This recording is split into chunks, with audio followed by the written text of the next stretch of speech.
আমি যখন স্টুডেন্ট স্কুলে পড়ি, আমিও সালমান ভাইকে অনেক পছন্দ করতাম, তার সিনেমাকে অনেক পছন্দ করতাম। সালমান শাহকে হত্যার কথা স্বীকার করলো স্ত্রী সামিরা। আর এদিকে সামিরার ফাঁসি চাইল মেগাস্টার শাকিব খান। শাকিব বলেন, এই ডাইনির জন্য খুন হতে হয়েছে সালমান শাহকে।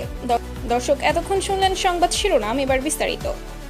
বাংলাদেশের একমাত্র মেগাস্টার শাকিব খান মুখ খুলেছেন সালমান শাহ হত্যাকাণ্ড নিয়ে। দীর্ঘ 29 বছর পর আবারও দেশ জুড়ে আলোচনায় উঠেছে সালমান শাহর অকাল মৃত্যুর ঘটনাটি, এবং এবার সরাসরি ক্ষোভ প্রকাশ করেছেন ঢালিউডের বর্তমান সুপারস্টার শাকিব খান। সম্প্রতি এক সংবাদ সম্মেলনে সালমান শাহ হত্যাকাণ্ড নিয়ে প্রশ্ন করা হলে শাকিব খান বিস্ফোরক মন্তব্য করেন। তিনি বলেন, এই ডাইনির জন্য, এই সামিরার জন্যই আজ আমাদের প্রিয় নায়ক সালমান শাহ আর বেঁচে নেই। ওর মতো একজন মানুষকে শেষ করে দিয়েছে সামিরা আর তার সহযোগীরা। আমি চাই এই মামলার ন্যায় বিচার হোক, আর যারা এই ষড়যন্ত্রে জড়িত তাদের ফাঁসি হোক।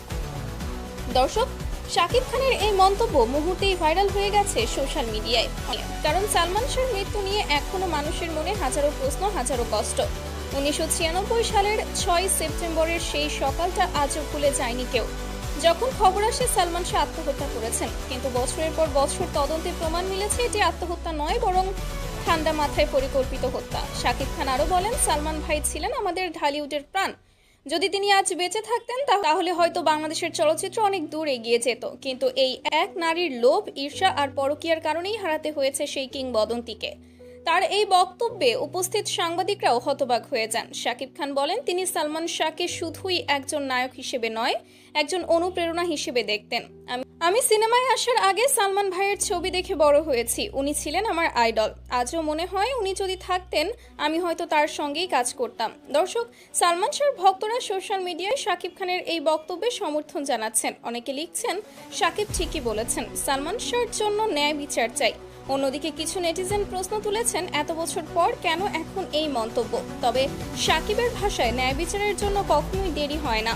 সালমান ভাইয়ের আত্মা যেন শান্তি পায়, সেটাই আমার একমাত্র চাওয়া। উল্লেখ্য, সালমান শাহ হত্যাকাণ্ডে মূল আসামি হিসেবে দীর্ঘদিন ধরে আলোচনায় রয়েছেন তার স্ত্রী সামিরা, আজিজ মোহাম্মদ ভাই ও অভিনেতা ডন। তদন্তে পাওয়া গেছে পরকীয়ার সম্পর্ক, আর্থিক লেনদেন ও পরিকল্পিত হত্যা, কিন্তু এখনো রায় আসেনি। সাম্প্রতিক সময়ে সামিরার জবানবন্দিতে উঠে এসেছে চাঞ্চল্যকর তথ্য, যা আবারও উস্কে দিয়েছে সালমান শাহ হত্যার পুরনো ক্ষত। শাকিব খানের দাবি, এই মামলাকে আবারও খোলা হোক, নতুন করে তদন্ত হোক, যেন সালমান শাহর মা, যে ন্যায় বিচারের জন্য 29 বছর ধরে অপেক্ষা করছেন, তিনি অন্তত জীবিত অবস্থায় সেই বিচার পান। শেষে শাকিব খান সাংবাদিকদের উদ্দেশ্যে বলেন, সালমান ভাই শুধু একজন নায়ক নন, তিনি ছিলেন বাংলাদেশের চলচ্চিত্রের আত্মা। আমি চাই এই দেশের মানুষ যেন ভুলে না যায় কিভাবে তাকে কেড়ে নেওয়া হয়েছিল।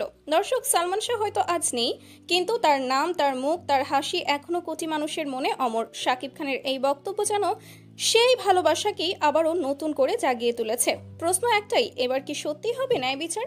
সময়ই তার উত্তর দেবে।